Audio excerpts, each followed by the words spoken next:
दुनिया भर में समय समय पर डिस्कवरीज होती रहती हैं। कुछ नए आविष्कार होते हैं तो कई बार हजारों साल पुरानी चीजें रिसर्चर्स को मिल जाती हैं। कई ऐसी आर्कियोलॉजिकल डिस्कवरीज भी अब तक की जा चुकी हैं जो अपने आप में किसी रहस्य से कम नहीं है। इन खोजों को लेकर अक्सर विवाद भी होते रहते हैं। तो आज हम कुछ ऐसी डिस्कवरीज के बारे में बात करने वाले हैं जिनका रहस्य आज भी दुनिया में अनसुलझा है। वीडियो शुरू करने से पहले आप हमारे चैनल कॉस्मिक यात्रा को सब्सक्राइब जरूर कर लीजिए, जिससे ऐसे ही इंटरेस्टिंग फैक्ट्स के नोटिफिकेशन आपको मिलते रहें। तो चलिए वीडियो को शुरू करते हैं।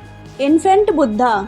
साल 2018 में दो फिल्म मेकर्स ऑस्ट्रेलिया में एक डॉक्यूमेंट्री फिल्म बनाने की प्लानिंग कर रहे थे। इसी बीच उन्होंने शार्क बे पर मेटल डिटेक्टर की मदद से एक खोज की। शार्क बे एक वर्ल्ड हेरिटेज साइट है जो वेस्टर्न ऑस्ट्रेलिया में मौजूद है। उन फिल्म मेकर्स को एक मिग डायनेट्री के बुद्धा का स्टैचू मिला जिसने कई सवाल पैदा किए। पहले ऐसा माना गया कि शायद भ्रमित करने के उद्देश्य से ये स्टैचू ऑस्ट्रेलिया लाया गया होगा। वह कोई बुद्धा का साधारण स्टैचू नहीं था बल्कि एक बेबी बुद्धा का स्टैचू था। अब सवाल ये था कि आखिर वो ऑस्ट्रेलिया पहुंचा कैसे। रिसर्च में वो स्टैचू रियल पाया गया और पता चला कि वो स्टैचू चाइना में मिंग पीरियड 1368 से 1644 के बीच का है। स्टैचू का वजन 1 किलो और लंबाई करीब 15 सेंटीमीटर है जो ब्रोंज का बना हुआ है। फिलहाल ऐसा माना जाता है कि मिंग डायनेस्टी के कुछ एक्सप्लोरर ऑस्ट्रेलिया गए होंगे और उन्होंने ही वह स्टैचू वहां छोड़ दिया होगा और आज भी यह स्टैचू एक मिस्ट्री बना हुआ है। Pharaoh medallion. इजिप्ट के इतिहास में राजा को फराओ कहा जाता था। अखनातेन की गिनती सबसे मिस्टीरियस राजाओं में की जाती थी। इसी राजा का एक मेडालियन यानी कि गले में पहनने वाला पदक मिला जिसने मिस्ट्री एक्सपर्ट के सामने कई सवाल पैदा किए। अखनातेन का इतिहास काफी कंट्रोवर्शियल माना जाता है। वह तूतनखामेन का पिता था। अखनातेन का बॉडी स्ट्रक्चर महिलाओं के जैसा माना जाता है। जो मेडालियन उसकी बॉडी से मिला उसके ऊपर फ्लाइंग सॉकर और यूएफओ जैसे कुछ आकृतियां बनी हुई थी। इस फोटोज में स्पष्टता के साथ कुछ भी कहा नहीं जा सकता, लेकिन एक्सपर्ट्स उसे एलियंस से जोड़कर देख रहे हैं। क्या धरती पर पहले कभी एलियंस आए थे और क्या धरती पर एलियंस ने राज किया, इस पर आज भी विवाद जारी है। The gates of the God. Lake Titicaca south America की सबसे बड़ी फ्रेश वाटर की झील है। इसी झील के पास एक रहस्यमय स्ट्रक्चर है जिसे अल्ममोरा और गेट ऑफ द गॉड या भगवान का द्वार कहा जाता है। साल 1996 में पहली बार इस गेट की खोज की गई थी। यहाँ दो दरवाजे हैं। एक बड़ा दरवाजा जो 7 मीटर लंबा और 7 मीटर चौड़ा है। इसी के बीच एक छोटा दरवाजा भी बना हुआ है। यह दरवाजे 4000 साल पुराने बताए जाते हैं। 14वीं से 15वीं शताब्दी के दौरान यहाँ पर इंका सिविलाइजेशन के लोग रहा करते थे। इस साम्राज्य के लोगों का कहना है कि इस गेट का इस्तेमाल भगवान किया करते थे। वे धरती पर आके अपने साम्राज्य का दौरा किया करते थे। कुछ लोगों का मानना है कि इस दरवाजे में सुपर नेचुरल पावर है और पहले के समय में लोग इस दरवाजे की मदद से दूसरी दुनिया में ट्रेवल करते थे। वहीं कुछ लोग इसे एक टाइम ट्रेवलर का दरवाजा भी कहते हैं। यह उस समय में पूरी तरह से धार्मिक स्थल मानी जाती थी। वहाँ के लोगों का मानना है कि लेक टिटिकाका से दुनिया की शुरुआत हुई और मरने के बाद आत्माएं इसी लेक में समाहित हो जाती हैं। आज तक इस झील के रहस्य एक मिस्ट्री ही बना हुआ है। Tomb of Jesus.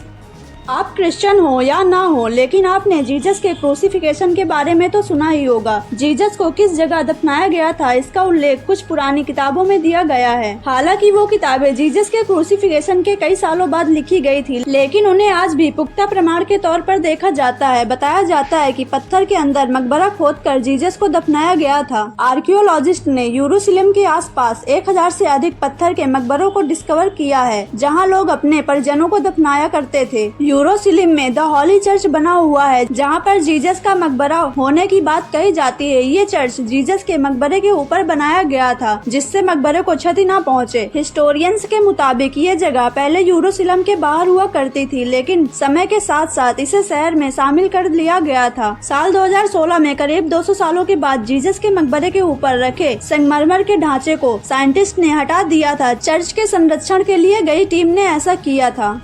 एंटिकीथेरा mechanism.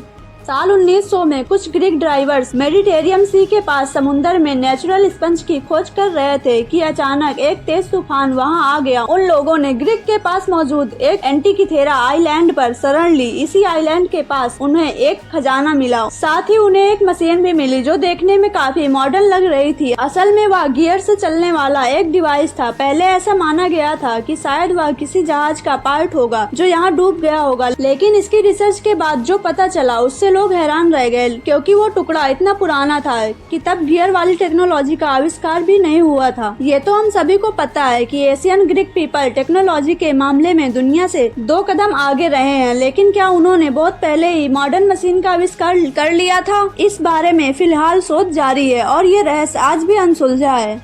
Maya calendar ये एक बेहद ही प्राचीन कैलेंडर है। इसका इस्तेमाल मेसो अमेरिकन सिविलाइजेशन के द्वारा किया जाता था। 1940 में रिसर्चर्स को एक 819 दिन का माया कैलेंडर मिला था, जिसने एक्सपर्ट्स के सामने भी सवालों की दीवार खड़ी कर दी थी। अंततः इसके बारे में ये दावा किया गया कि ये कैलेंडर प्लेनेटरी मूवमेंट से संबंध रखता है। असल में ये माया कैलेंडर 40 से 45 सालों के रिसर्च के बाद बनाया गया था और इस कैलेंडर में अलग अलग प्लैनेट्स के लोकेशंस और मूवमेंट्स के बारे में भी जानकारी दी गई है, जिसे अभी तक पूरी तरह से डिकोड नहीं किया जा सका है। सबसे दिलचस्प सवाल ये है कि प्राचीन समय में बिना आधुनिक टेलीस्कोप के लोगों ने प्लैनेट्स मूवमेंट्स कैसे ट्रेस किए होंगे, और आज भी ये कैलेंडर रहस्य बना हुआ है। तो ये थी दुनिया के कुछ डिस्कवरीज जिन्हें लेकर आज भी बहस जारी है। यदि आप इस चैनल पर नए हैं तो प्लीज हमारे इस चैनल को सब्सक्राइब करके बेल नोटिफिकेशन को ऑन कर लीजिए, ताकि हमारे आने वाली वीडियोस आप मिस ना कर सके। मिलते हैं फिर से किसी वीडियो में नए टॉपिक के साथ। तब तक के लिए धन्यवाद। नमस्कार।